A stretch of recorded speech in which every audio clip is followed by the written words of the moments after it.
त्याच्यात नॉमिनेशनमध्ये माझ्याबरोबर किंवा मी त्यांच्याबरोबर असं म्हणायला पाहिजे डॉक्टर लागू होते, मित्र या नाटकासाठी तुषार दळवी आणि मी असे आम्ही तिघं होतो. आणि मला असं वाटतं की डॉक्टर लागूंबरोबर माझं नॉमिनेशन होणं, त्यांच्या कॅटेगरीत मला बसवलं जाणं हाच माझ्यासाठी एक मोठा सन्मान होता.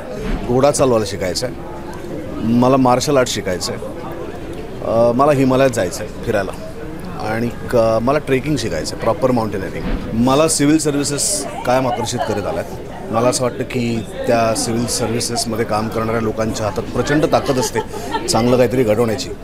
कधीतरी माझ्या पण डोक्यात UPSC MPSC करावं असं आलं होतं, आणि आता ते शक्य नाही. पण मंडळी नमस्कार, मी प्रेरणा, तुम्ही बघताय सकाळ. आणि आता माझ्यासोबत आहे लोकप्रिय अभिनेते सुबोध भावे सर. खूप खूप स्वागत आहे सकाळमध्ये. आणि तुम्हाला म्हणजे आपण विविध चित्रपट आणि या माध्यमातून भेटत असतो, पण अशा रेड कार्पेटच्या निमित्तानं काही वेगळंही विचारता येतं, तर ती आम्ही संधी साधून घेतो.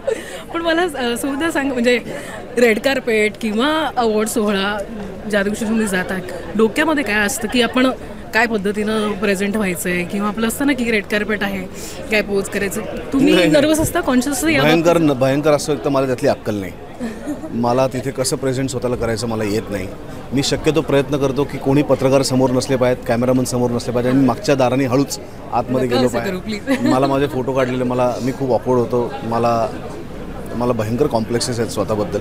त्याच्यामुळे मी शक्यतो टाळतो की सगळा कार्यक्रम सोडून पत्रकार गेले की मग आपण यावं, किंवा इतकं आधी येऊन बसावं की तेव्हा कोणी आलेलं नसेल.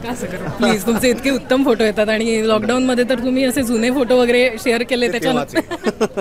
पण मला सुद्धा अशा 5 गोष्टी सांगा ज्या तुम्हाला तुमच्या आयुष्यात करून पाहायच्या आहेत. अशा कोणत्या गोष्टी करून पाहायच्या आहेत? मला गाणं शिकायचं आहे, मला घोडा चालवायला शिकायचं आहे, मला मार्शल आर्ट शिकायचं आहे, मला हिमालयात जायचं आहे फिरायला, आणि मला ट्रेकिंग शिकायचं आहे, प्रॉपर माउंटेनिअरिंग. म्हणजे ट्रॅव्हलशी संबंधित गोष्टी, म्हणजे ट्रॅव्हल करायला आवडतं. येस. आणि अशी एक मोमेंट जी रिवाइंड करून पुन्हा जगायला आवडतं, नाही करायची. दररोज स्वप्नामध्ये आपण जातोच त्या काळात आणि ते सगळं करतो, पुन्हा रिवाइंड करून तेच कशाला जगायचं. मला असं वाटतं ते जे तुमच्या बाबतीत घडणारं होतं ते तुमच्या अकलेने तुम्ही ते घडवलं आहेत. आता वर्तमानात आहात, तर आता पुढचा विचार करा आणि त्याप्रमाणे काम करा. अभिनयात म्हणजे तुम्ही इतकं वैविध्यपूर्ण काम करत असतात, पण अभिनयाव्यतिरिक्त कोणतं क्षेत्र तुम्हाला, अर्थात संगीत आहे तर त्याबद्दल न सांगता कोणतं क्षेत्र तुम्हाला कायम आकर्षित करत राहील? मला सिव्हिल सर्व्हिसेस कायम आकर्षित करत आल्यात. मला असं वाटतं की त्या सिव्हिल सर्व्हिसेसमध्ये काम करणाऱ्या लोकांच्या हातात प्रचंड ताकद असते चांगलं काहीतरी घडवण्याची. कधीतरी माझ्या पण डोक्यात UPSC MPSC करावं असं आलं होतं, आणि आता ते शक्य नाही. पण त्या क्षेत्राविषयी मला विलक्षण आकर्षण आहे. आणि आगामी तुम्ही बरंच काही काही घेऊन येत आहे, तर थोडंसं आम्हाला काही सांगताय का? काय तयारी सुरू आहे? अलिबाबा आणि 40 चोर आता रिलीज होईल. मग #तदेव लग्नम नावाचा सिनेमा आहे, तो रिलीज होईल. मग महेश मांजरेकरांबरोबर केलेला पहिला चित्रपट निरवधी, तो रिलीज होईल. मग सेक्शन 84 नावाचा चित्रपट आहे अमिताभ बच्चन यांच्याबरोबरचा, तो रिलीज होईल. मग ब्रेकिंग नावाची हिंदी वेबसिरीज आहे, ती रिलीज होईल. मग कालसूत्र नावाची एक वेबसिरीज जी मी प्रोड्यूस केली होती ती रिलीज होईल. मग मानापमान आहेत ते रिलीज होईल. आहे बरोबर. आणि शेवटचं अर्थात झी चित्रगौरव, ज्यासाठी आपण सगळेच उत्सुक असतो. एक इतक्या वर्षांपासून तुम्ही तो अटेंड करताय सोहळा, तर त्याबद्दल काही सांगा. माझं पहिलं नॉमिनेशन झालं होतं नाटकासाठी झीमध्ये, आणि ते नॉमिनेशन कळायला लागल्या जेव्हा या नाटकासाठी झालं होतं. किरण पोत्रेकर यांचं लिखित आणि दिग्दर्शित असलेलं नाटक.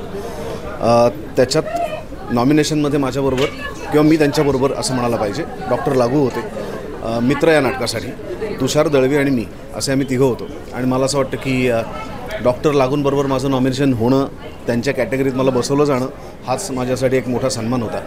आणि तिथनं विविध टप्प्यांवरती झी गौरव मी माझ्या पुढे जाण्यामध्ये खूप मदत केली आहे. मग तो आम्ही असो लाडकेसारखा एक वेगळ्या अर्थाचा चित्रपट असेल त्या काळातला, ज्याला त्या काळात झीची सगळी महत्त्वाचे पुरस्कार त्याला मिळाले होते. मग मिशन चॅम्पियन नावाचा चित्रपट होता, जोही खूप वेगळा होता, संगीत कुलकर्णी यांचा दिग्दर्शन असलेला. त्यालाही त्या काळातला सर्वोत्कृष्ट सिनेमा आणि सगळे अवॉर्ड मिळाले होते. मग बालगंधर्व होता, लोकमान्य होता, कट्यार काळजात घुसले होता. तर विविध टप्प्यांवरती कायमच ही प्रेरणा मिळाली आहे. आणि पहिल्यांदाच ही चित्रगौरव मी मुंबईत आल्यानंतर बघायला गेलो तेव्हा मी लक्ष्मीकांत बेर्डे यांना याची देही याची डोळ्यासमोर शांतेचं कार्ट चालू आहे मधला एक छोटासा त्यांनी पीस केला होता आणि माझ्या अजूनही लक्षात येते. तर अशा मोठ्या मोठ्या लोकांना या निमित्ताने ज्या कलाकारांना आपण आदर्श मानतो, ज्यांच्याकडनं आपण कायम शिकत असतो, त्या लोकांना इथे अनुभवायला मिळतं, समोर बघायला मिळतं, प्रत्यक्ष आपल्या आजूबाजूला बसलेले दिसतात, समोर त्यांचा काहीतरी एखादा परफॉर्मन्स बघायला मिळतो. त्यामुळे माझ्यासाठी ती पर्वणी असते. काय तुम्हाला आठवणी आहे. खूप खूप धन्यवाद आणि शुभेच्छा आणि मजा करा, एन्जॉय करा आजचा. थँक्यू. महाराष्ट्रातील सर्व बातम्यांचे विश्वासार्ह व्यासपीठ. सकाळच्या सर्व सोशल मीडिया प्लॅटफॉर्मला लाईक, फॉलो आणि सबस्क्राईब करा. तसंच सर्व नोटिफिकेशनसाठी बेल आयकॉन प्रेस करायला विसरू नका.